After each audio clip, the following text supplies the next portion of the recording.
안녕하세요. 국립현대미술관 학예연구사 배명지입니다. 지금부터 저와 히토슈타이얼 데이터의 바다 전시를 함께 관람하시겠는데요.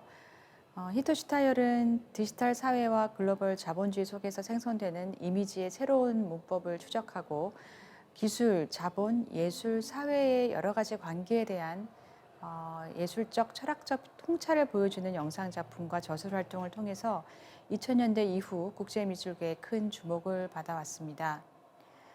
아시아 최초로 국립현대미술관에서 열리는 개인전 히토슈타이얼 데이터의 바다는 독일과 정체성이나 비어있는 중심 등 다큐멘터리적 성격을 지닌 필름 에세이 형식의 1990년대 초기 영상 작품에서부터 인터넷, 가상현실, 로봇공학, 인공지능 등 디지털 기술 자체를 인간과 사회의 관계 속에서 고찰하는 최근 영상 작품에 이르기까지 작가의 대표작 23점을 소개합니다. 특히 이번 전시에서는 국립현대미술관 커미션 신작 야성적 충동이 최초로 공개됩니다. 전시의 부제 데이터의 바다는 슈타이얼의 논문 데이터의 바다 아포페니아와 패턴 인식, 오인식에서 인용한 것이고요. 이 전시는 오늘날 또 하나의 현실로 재편된 데이터 사회를 성찰적으로 바라보고자 하는 이번 전시의 의도를 함축하고 있습니다. 이번 전시는 데이터의 바다, 안 보여주기 디지털 시각성, 기술, 전쟁 그리고 미술관, 유동성 주식회사 글로벌 유동성, 기록과 픽션 등 총 5부로 구성이 되었는데요. 이를 통해서 90년대 초반부터 2022년까지 슈타이얼의 30여 년의 작품 세계를 다층적으로 살펴보고자 하였습니다. 더불어서 가속화된 자본주의와 네트워크화된 공간 속에서 디지털 문화가 만들어낸 새로운 시각성, 이미지, 세계상 및 동시대 미술관의 위상에 대한 폭넓은 사유와 성찰의 기회를 마련하고자 했습니다.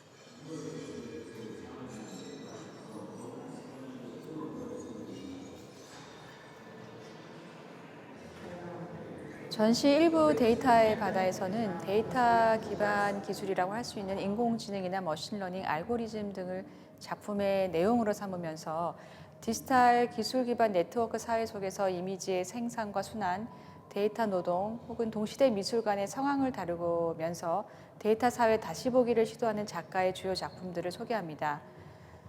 오늘날 우리가 인터넷에서 검색하는 수많은 정보들과 휴대폰으로 촬영을 해서 SNS에 업로드하는 많은 사진들은 빅데이터로 저장이 되고 알고리즘을 통해서 분석 혹은 재조정되면서 사회, 경제, 문화, 정치 등 우리 삶 전반에 영향을 끼치고 있습니다. 즉 오늘날 핸드폰으로 사진을 찍는다는 것은 순간을 포착하는 것일 뿐 아니라 데이터를 수집하고 또 보관하고 사유화하는 것을 뜻하기도 합니다. 일부 데이터의 바다에 전시된 출품작들을 통해서 작가는 인공지능을 풍자한 인공우둔함이라는 용어를 제시하는데요. 이를 통해서 데이터를 기반으로 새롭게 재편된 세계상을 무조건적으로 수용할 것이 아니라 성찰적으로 재사유할 것을 우리에게 권유합니다. 또한 시뮬레이션 가상 공간에서 작동하는 새로운 미술의 유형과 동시대 미술관에 대해서도 비판적인 견해를 던지고 있습니다.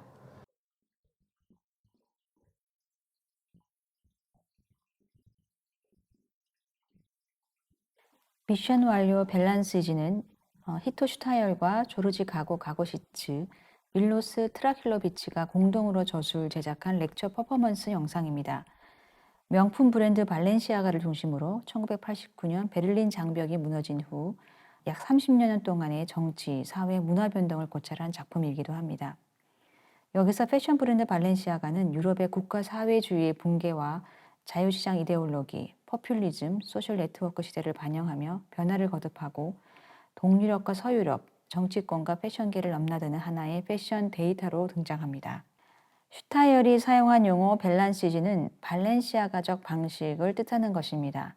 즉 실제 상품이라기보다는 소셜미디어에서 만들어지고 업로드되고 공유되면서 일종의 무기화된 데이터 알고리즘으로 순환하며 정치, 대중문화, 경제 영역까지 그 영향력을 행사하는 패션 데이터의 독특한 파급 현상을 일컫습니다.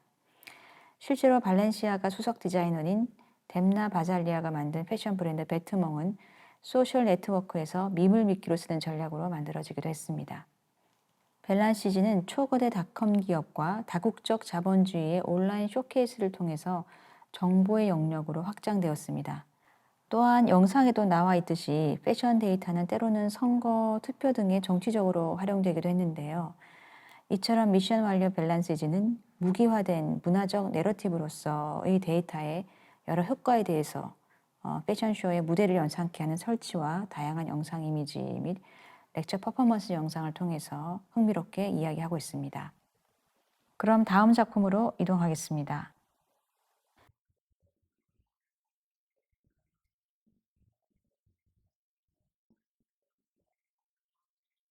소셜심은 온라인을 기반으로 한 시뮬레이션 가상 공간이 현실 세계를 더욱 적극적으로 대체하기 시작한 팬데믹 기간 동안에 혼란스러운 사회 상황과 예술 창작의 조건, 변화하는 동시대 미술관의 위상을 탐구한 5채널 영상 작품입니다.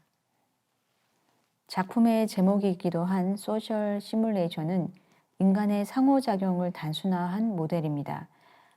긴급 대피 시나리오를 가상으로 실험하기 위해서 아바타나 비디오 게임의 형식을 빌어 작은 출입구를 통과하는 인물들의 행동을 연구하는 것 등이 소셜 시뮬레이션의 대표적인 예라고 할 수 있습니다. 총 5채널 영상으로 구성된 소셜심의 첫 번째 방에는 쉬지 않고 춤을 추는 경찰 아바타가 4채널에 등장하는데요. 그들의 춤은 팬데믹 이후 퍼지기 시작한 대중들의 시위와 이를 진압하는 경찰 및 군인들의 행위를 번안하였다는 점에서 일종의 사회적 안무라고도 할 수 있습니다. 이들의 신체 움직임은 2020년 팬데믹 기간 중에 일어난 시위 현장의 사망자, 부상자, 실종자 수와 같은 데이터의 추이와 인공지능의 논평에 따라 달라지기 때문이죠. 슈타이얼은 이러한 사회적 안무를 11세기 베른부르크에서부터 14세기 후반 아헨, 쾰른, 스트라스부르크 등을 거쳐서 제1차 세계대전 후 베를린에서 일어났던 댄싱 마니아, 즉 무도관과 연결시킵니다. 과거부터 현재까지 전쟁, 전염병, 혁명 후 모든 사람들이 원하는 것은 춤추는 것이었습니다. 한편으로 소셜심에서 경찰 아바타의 광기 어린 춤은 사회적 데이터에 따라 변형된 안무이자 한편으로는 작가가 보기에 거대한 보이지 않는 힘에 의해 시뮬레이션되고 조정되는 말 그대로 사회적 시뮬레이션, 즉 소셜 시뮬레이션의 결과물이기도 합니다. 이들의 춤에는 생명에 관한 측면을 위계화하려는 사회적 기제와 신체를 통제하는 정치적 무의식이 각인되어 있습니다.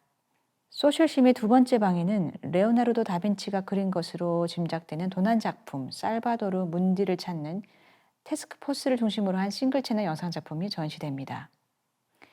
여기서 살바도르 문디는 인공지능이 다스리는 자유무역항으로 끌려가는 실제에 접근하기 어려운 시뮬레이션화된 미술로 등장합니다.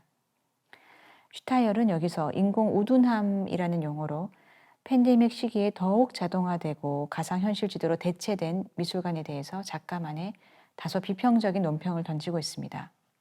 또한 영상에는 신경망 네트워크와 인공지능 딥러닝에 의해 제작된 미술의 유형이 등장하는데요. 그것은 슈타이얼이 말한 사회에 대한 추상적 개념, 소셜 심즈입니다.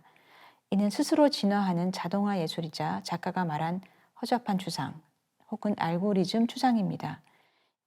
작가가 보기에 이러한 미술은 암호화폐가 그러하듯이 그 가치를 보증할 수 없습니다. 그럼 다음 작품을 보도록 하겠습니다. 태양의 공장은 현실 세계의 육체 노동이 데이터 노동으로 치환되는 데이터 사회의 세계상을 담고 있습니다.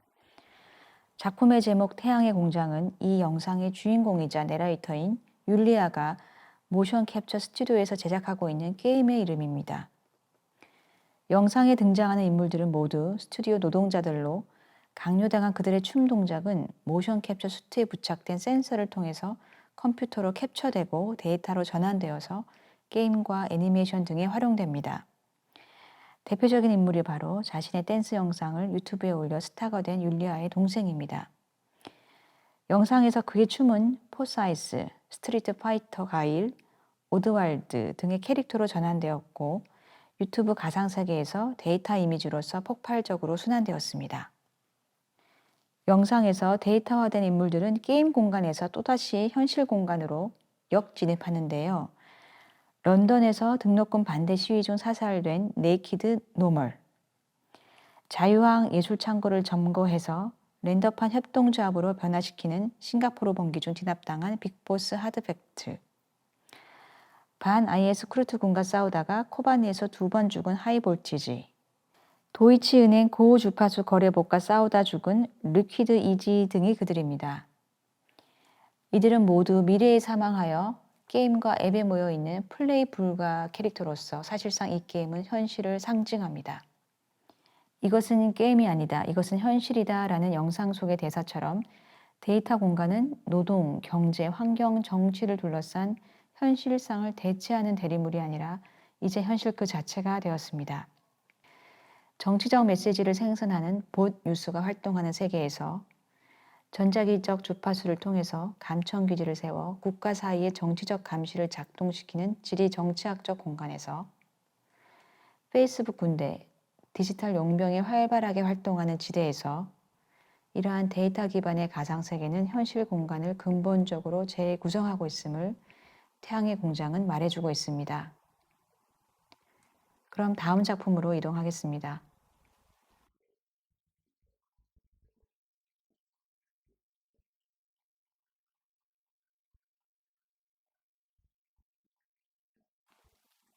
(2022년도에) 제작된 야성적 충동은 국립현대미술관의 커미션 신작으로 총 4채널 비디오 설치로 구성되어 있습니다.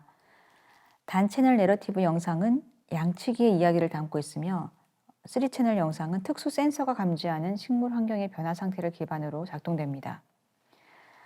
이런 정보는 라이브 인터랙티브 시뮬레이션을 통해서 기록되어서 영상으로 전환되고 있습니다. 우선 내러티브 싱글 채널 비디오 영상은 한 TV 프로그램 제작팀이 양치기에 대한 리얼리티 TV쇼를 제작하기 위해서 스페인의 작은 산골 마을에 들어오는 이야기를 담고 있습니다.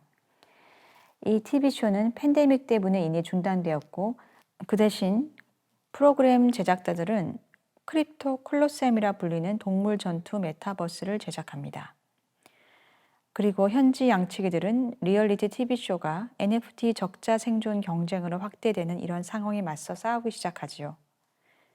그들은 구석기 벽화가 그려진 신비로운 동굴을 중심으로 양치기들만이 가진 힘을 불러옵니다. 다른 종들과 수평적으로 상호 교류하는 사회적이고 생물학적인 힘이 바로 그것입니다. 촉수와도 같이 복잡하고 역동적인 연결, 이러한 특수한 양치기들만의 연대와 공생, 공유의 힘인데요. 여기에는 박테리아를 기반으로 치즈코인을 공동으로 제작하는 과정이 포함됩니다. 야성적 충동의 작품 제목은 영국의 경제학자 존 메이너드 케인스가 1936년에 언급한 야성적 충동이라는 개념과 연관이 있는데요. 야성적 충동이란 시장이 통제 불능 상태가 되어 미친 듯이 날뛰는 현상을 야기한 인간의 탐욕, 야망, 두려움과 같은 비이성적 감정을 일컫습니다. 작가는 이번 신작에서 케인스를 격려하고 양치기들만이 가진 공생의 힘을 소환하면서 오늘날의 야생 자본주의 시장에 대해 저항할 수 있는 대안적인 연대 이야기를 우리에게 들려주고 있습니다. There are certain ways of becoming a picture. To camouflage, to conceal, to cloak, to mask, to be painted, to disguise, to mimicry. 2부 안 보여주기 디지털 시각성으로 오셨는데요.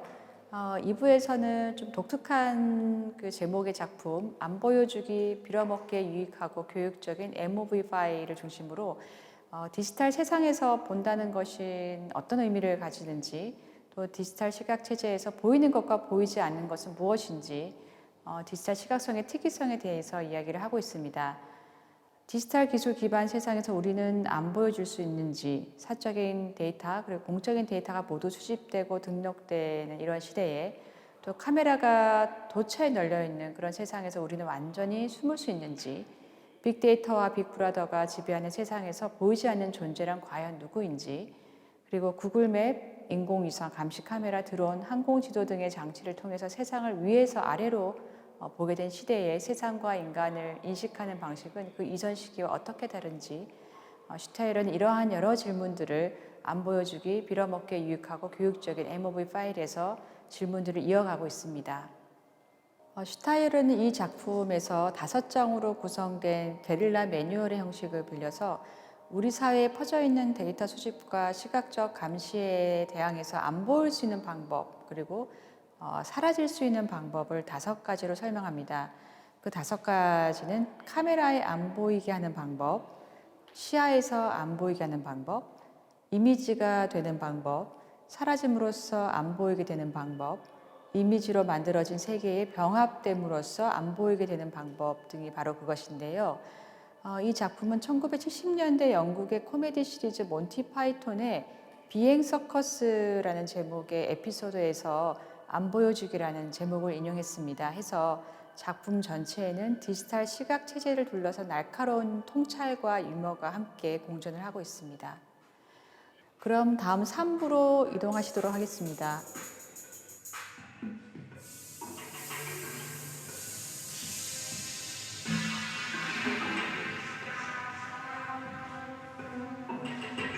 삼부 기술 전쟁 그리고 미술관에서는 오늘날의 첨단 디지털 기술이 인간의 삶을 풍요롭게 하고 있는지, 그것이 과연 인간을 위한 기술인지, 오늘날 우리가 마주하고 있는 여러 재난 속에서 이러한 기술은 인간을 과연 구원할 수 있는지 등에 대한 물음을 던지고 있습니다.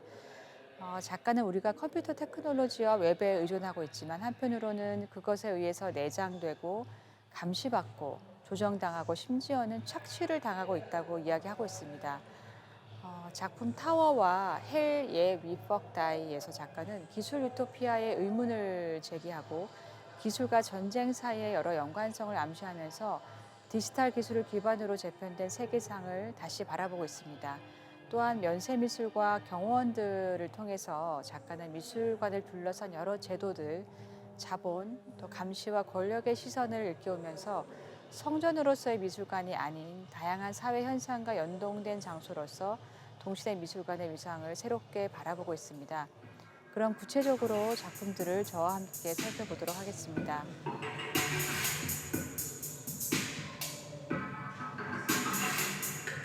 쓰리채널 영상 타워는 첨단 기술 산업과 전쟁 시나리오 및 자본의 연결성을 주요 내용으로 합니다. 냉전 시기 구소련의 컴퓨터 과학 중심지였던 우크라이나 하르키우에 위치한 3D 건축 시뮬레이션 회사 프로그램 에이스의 기술자의 나레이션을 따라서 작품의 내용이 전개됩니다. 구소련 시기 그 회사의 많은 기술자들은 우주와 로켓 기술 분야에서 일했는데요. 소련 붕괴 이후에 그들이 보유한 시뮬레이션, 가상현실, 게임 기술 등은 군사 시뮬레이션을 만들거나 유럽과 중동의 부동산을 설계하는 데 사용되었습니다. 한편 타워는 2003년 미국이 사담 후세인을 수색하는 동안 그가 이슬람을 하나로 응집하기 위한 상징으로 재건하고 싶어 했던 바벨탑을 하나의 게임 소재로 시뮬레이션합니다. 이 게임에서 후세인은 탑을 다른 세상과 연결할 수 있는 영적 장소로 건설합니다. 바벨탑을 배경으로 비디오 게임이 진행되는 동안 하르키우의 도시 풍경을 3D 스캔한 렌더링은 탱크, 폐허, 피난민의 이미지와 중첩됩니다. 이 작품은 게임 속에서 비극적 현실상을 들여다보게 하고 동시에 기술과 전쟁의 연관성을 암시하고 있습니다.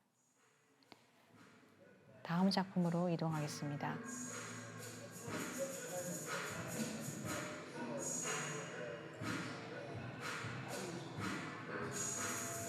헬 예 위 퍽 다이는 전쟁과 기술의 연관성에 대해서 질문을 던지는 작품이라고 할 수가 있는데요. 이 작품은 2010년부터 2015년까지 5년 동안 빌보드 차트 노래 제목에서 가장 많이 사용된 영어 단어 헬 예 위 퍽 다이를 그 제목으로 합니다. 단어의 모양을 따라서 제작된 라이트박스 의자 설치물과 바리케이드를 연상시키는 그리드 형태의 금속 구조물, 그리고 4편의 영상이 전체 작품을 구성하는데요.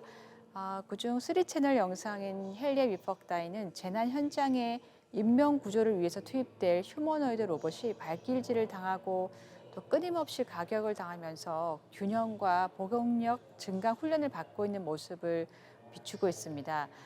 이러한 장면은 또한 기술 진보라는 이름 아래 진행되는 일종의 폭력을 연상시키기도 합니다. 또 다른 영상 싱글 채널 영상 작품인데요. 오늘날의 로봇이라는 제목의 이 작품은 쿠르트족과 또 터키 사이의 오랜 전쟁으로 인해서 파괴된 쿠르트족 도시 디야르바크르를 비추고 있는데요. 이곳을 중심으로 로봇이 재난 지역에서 정말로 사람을 구할 수 있는지 시리에게 질문을 던지는 아이들의 모습을 담고 있습니다. 폭력과 재난의 리얼리티가 쿠르트인들의 생생한 육성과 함께 전달되는 가운데 독창적 기계 장치에 관한 지식 1206년에 발간된 책인데요. 이 책의 저자이자 컴퓨터 기술의 토대를 세웠던 12세기 쿠르트족 천재인 알 자자리가 발명한 로봇에 대한 서사가 영상의 한 축을 구성하고 있습니다.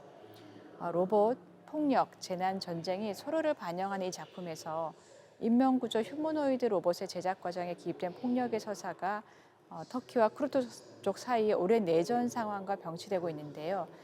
있는 한편으로 또 대중문화 속의 지옥이나 죽음과 같은 언어로 깊이 각인된 어떤 비극적인 현실 상황을 우리에게 소환시키고 있습니다. 그럼 다음 작품으로 이동하겠습니다. 작가의 렉처 퍼포먼스를 기반으로 하는 3채널 영상 면세미술은 시 공간이 붕괴되고 국경과 민족이 해체되고 있는 이 시대에 동시대 미술관의 새로운 물리적 영토와 데이터적 기반, 그리고 그 의무에 대해 진지한 질문을 던지는 작품이라고 할 수 있습니다.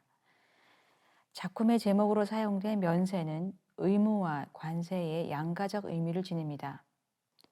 우선 작가는 시리아 국립박물관의 재건 계획이 특수 정권에 대한 시위 및 내전에 의해 취소된 예와 터키 디야르바크르 시립미술관이 난민 대피소로 사용된 사례를 언급합니다.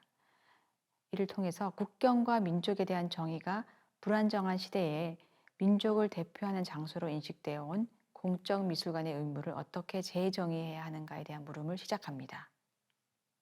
또한 작가는 스위스 제네바 등의 면세 구역에 위치한 오늘날 자유학 미술품 수장고의 예를 들면서 주권이 중첩되어 있거나 국가 관할권이 자발적으로 무너진 곳에 자리하는 이러한 미술관은 과거 국가미술관이 민족에게 있었던 것과 대립된다고 말합니다.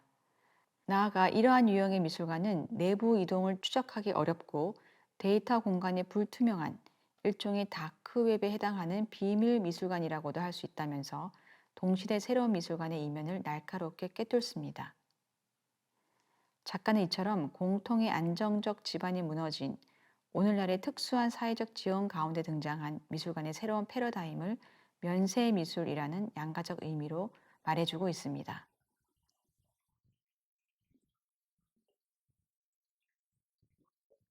사부 유동성 주식회사 글로벌 유동성은 사물, 사람, 자본, 정보, 데이터 등 모든 것이 이동하고 이주하는 순환주의를 중심으로 한 작품 유동성 주식회사와 자유낙하를 중심으로 하고 있습니다. 유동성 주식회사는 오늘날 금융, 자본, 데이터, 사람이 끊임없이 이동하는 현상을 물에 이동하는 이미지와 기상예보 등과 연관하여 표현한 영상 설치 작품입니다. 베트남 전쟁 출신의 고아로 1974년 미국으로 이주하여 투자 자문가로 일하다가 2000년대 후반 세계 경제 위기에 격투기 선수 및 격투기 해설가로 활약한 제이커 우드가 영상의 주인공으로 등장합니다. 그는 공격하고 방어하는 등 여러 상황에 대처해야 하는 격투기 시합이 유동적인 금융시장과 같다고 말합니다. 컵에 부으면 컵 모양이 되고 병에 부으면 병 모양이 되며 형태를 버리고 흘러갈 줄도 충돌할 줄도 아는 물의 유동성은 현금과 자본의 유동성, 금리 조정, 상품의 순환, 공장의 해외 설비, 인터넷 기반 정보 이동 등을 비유합니다. 또한 쓰나미, 제트기로 역전, 무역풍이 거꾸로 불어오는 현상 등의 기상이변은 다운존스 하락과 같은 금융위기를 상징하는데요. 이는 기업의 데이터 클라우드의 사유화와도 연관성이 있습니다. 유동성 주식회사에서 나온 대사, 나는 유동성 주식회사이다. 우리의 혈관과 두 눈과 터치 스크린과 포트폴리오에 있다라고 하는 언급은 유동성과 액체성을 중심으로 하는 이 시대의 순환주의가 우리의 신체와 우리가 몸담고 있는 물리적 환경을 넘어서 오늘날 우리 일상을 지배하는 데이터 기반 사회에 깊숙이 침투되어 있음을 암시하고 있습니다. 그럼 다음 작품으로 이동하겠습니다.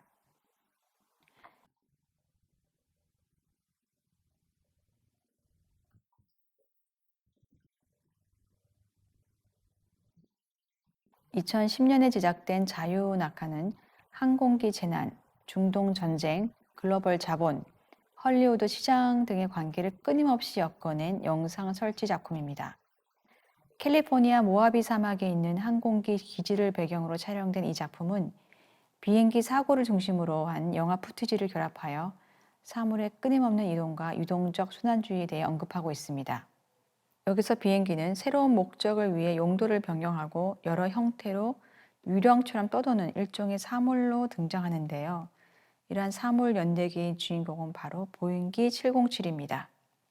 이 비행기는 1930년대 미국의 하워드 휴즈 에어라인 TWA에서 시작해서 이후 이스라엘 공군기로 매각되었는데요. 이 공군기는 1976년 우간다의 앵테베에서 있었던 팔레스타인 요원들이 행한 여객기 납치 사건의 인질 구출 작전에 사용되었습니다. 이후 미국에 팔려 다시 캘리포니아 모하비 공항 창고로 들어갔다가 1990년 영화 스피드 촬영장에서 폭발하면서 그 생을 마감합니다.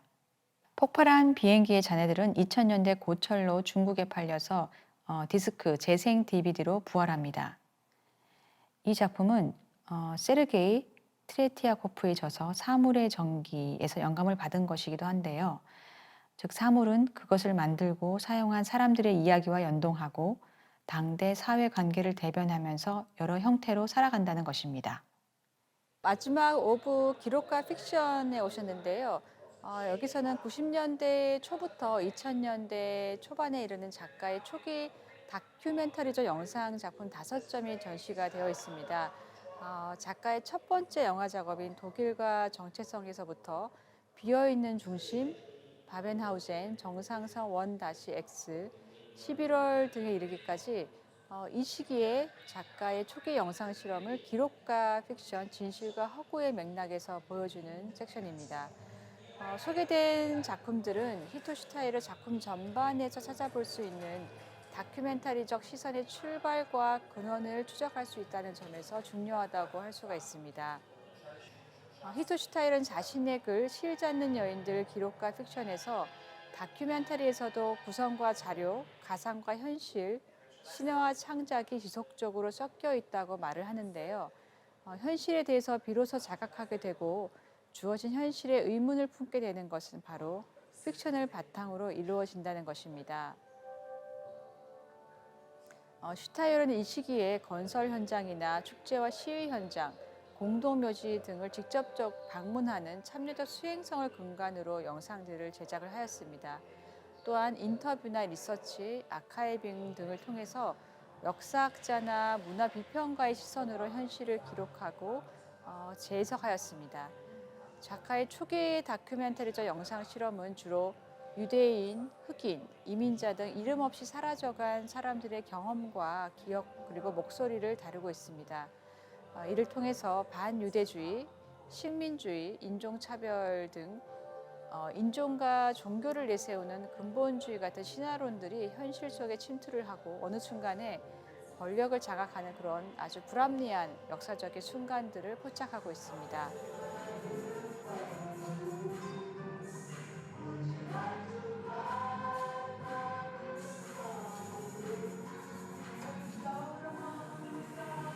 지금까지 저와 함께 히토슈타이얼 데이터의 바다 전시를 함께 관람하셨는데요. 슈타이얼은 이번 전시 작품을 통해서 가속화된 글로벌 자본주의와 데이터 기반 디지털 시대 이미지의 독특한 존재론과 그것의 여러 가지 사회 정치적인 맥락을 보여주면서 미디어 이미지 기술에 관한 주요한 논점을 우리에게 제시하고 있습니다. 특히 이번 전시는 데이터 사회라고 불리워지는 오늘날 기술 기반 사회에 대해서 깊은 성찰을 유도하면서도 오늘날 우리가 마주한 전쟁과 재난 같은 그런 소용돌이 속에서 기술은 인간을 구원할 수 있는지, 디지털 시각 체제는 인간과 사회에 대한 인식을 어떻게 변화시켰는지, 지구 내전, 불평등, 독점, 디지털 기술로 이야기되는 이러한 시대의 동시대 미술관의 역할은 무엇인지 등 기술, 예술, 사회에 대한 묵직한 화두와 질문들을 우리에게 던지고 있습니다. 이번 전시를 관람하시면서 디지털 문화가 만들어낸 새로운 이미지, 시각성, 세계상, 그리고 동시대 미술관의 위상과 역할에 대해서 여러 각도로 새롭게 사유할 수 있는 기회가 되셨기를 바랍니다. 지금까지 함께 관람해 주셔서 감사합니다.